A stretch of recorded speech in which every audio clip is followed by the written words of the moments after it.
This is our home now. The rest of our stuff is coming today, so take care of it. Kevin, my husband, said casually. My stomach dropped. What do you mean? I asked, confused. Oh, and Anna is moving in too. Welcome her, he added. His words hit me like a storm. His mother and sister had been visiting often, but I never thought they would move in. I clenched my fists. This was my home. I worked hard to build my life here. How could Kevin make such a big decision without asking me? I turned to Kevin, trying to stay calm. Your mother and sister are moving in? When were you planning to tell me? He laughed. Oh yeah, I forgot to mention it. They're coming today. My heart pounded with anger. You can't decide this alone. We live here because of me. His smile faded. That's not true, he mumbled. Before I could argue, his mother walked in. If you don't like it, just leave, she said, throwing an envelope on the table. What's this? I asked. Your money for leaving. Take it and get out. I picked up the envelope, my hands shaking. Inside was $10,000. My in-laws smirked. Divorce Kevin, take the money, and leave. We'll live here instead, his mother said. I looked at Kevin, waiting for him to defend me, but he just stood there. They thought I would cry and beg, but as I looked at their faces, I smiled. They had no idea what they were getting into. They thought they had won, but they were making a big mistake. Fine, I said calmly, packing my bags. I'll leave. I walked out with my suitcase, feeling free. Instead of feeling sad, I felt excited. I went straight to my father's house. He owned the high-rise condo, though I had never told Kevin's family. Why are you here? My father asked. Kevin and his family kicked me out, I explained. His face turned red with anger.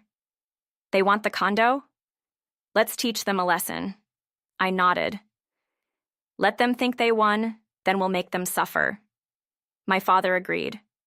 Kevin and his greedy family were about to face a reality they never expected. Days later, Kevin called me, sounding happy. The condo is officially ours now, he said. I could hear his mother and sister laughing in the background. That's great, I said, pretending to be calm. I'll send the divorce papers soon. He chuckled, thinking he had won. But I was already smiling. What he didn't know was that luxury condos come with big bills, and the rent was about to hit them like a storm. They thought they had everything, but soon they would realize the real cost of what they had taken. A month later, my phone rang. It was Kevin. He sounded furious. We got a bill for $6,000. What is this? He shouted. I grinned. Did you think you could live in a high-rise for free? Silence. But the rent was free before, he stammered. I laughed. That's because I lived there. Now that it's yours, you have to pay. I could hear his mother in the background screaming. You tricked us, she yelled. No, I said. You were just greedy. They were trapped now, and there was no way out. Days later, Kevin called again. We can't afford this, he admitted. We need your help. I chuckled. Not my problem. His mother took the phone. How dare you do this to family, she yelled. I rolled my eyes. Family? You threw me out like trash. Silence. You have two choices, I said. Pay or leave. She cursed and hung up. I knew they were panicking. They had no money, no jobs, and no way to escape. They had tried to take everything from me, but now they had nothing. As their money problems got worse, I discovered something shocking. My bank showed $15,000 in purchases on my credit card. Someone had used my account. I called Kevin. Who spent this money? I demanded. He hesitated. It was Anna, he finally admitted. My blood boiled. Your sister stole from me, and you let it happen? He had no answer. I hung up and immediately filed a fraud case against them. They thought they could use me like before. They were wrong. With the fraud report and unpaid rent, Kevin and his family were drowning in problems. My father, fed up with them, kicked them out. They had nowhere to go. Kevin called, desperate. We lost everything, he whispered. Please help us. I laughed. Like you helped me? Silence. Then a broken, I'm sorry. too late. They had destroyed themselves with their own greed. The last time I saw them, they were living in a tiny broken-down apartment. They had gambled and lost. I thought Kevin and his family had learned their lesson, but they hadn't. One evening, I got a call from my lawyer. "There's something strange. Your name was used for more purchases." My stomach dropped. Again?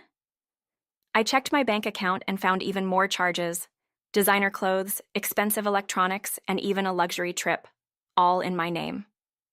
My heart pounded with rage. Anna wasn't just careless, she was a thief. This time, I wasn't going to let them get away with it. I had given them enough chances. Now, it was time for serious action. I filed a fraud report against Anna and her mother. My lawyer gathered the proof and sent them legal papers. The moment they received the notice, Kevin called me. "Are you insane? You're suing my family?" I stayed calm. "They stole from me. They'll pay for it." His mother took the phone. "You're so heartless. We're already struggling." I laughed coldly. "Should have thought about that before using my money."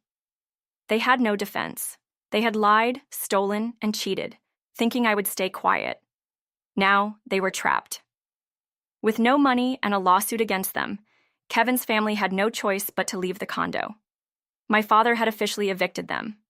The high-rise they had fought so hard to steal was no longer theirs. They moved back into their old, run-down home, a place they had abandoned long ago. Kevin called me one last time. His voice was weak. "We lost everything." I didn't feel sorry for him. "You did this to yourself." He sighed. "I should have treated you better." I hung up. It was too late for regrets. Even after losing everything, Anna didn't stop. My lawyer called with shocking news. "Your sister-in-law used another stolen card. This time, it was from a store." I shook my head. She never learns.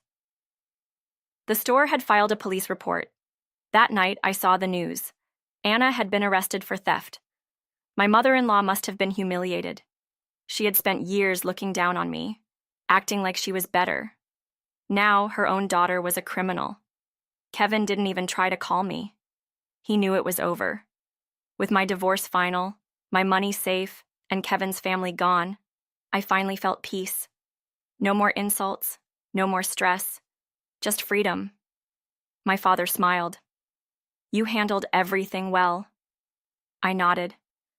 They thought they were using me, but in the end, they destroyed themselves. I returned to my high-rise condo, the place I had always loved. It was truly mine again. My career was going great, and for the first time in years, I was excited for the future. Kevin and his family never recovered. They had lost everything: no home, no money, and a criminal record for Anna. They had tried to steal my life, but in the end, they ruined their own. I heard that Kevin now worked a low-paying job, struggling to survive. His mother was sick, and they could barely afford their rent. They had no one to blame but themselves. I never looked back. I had won.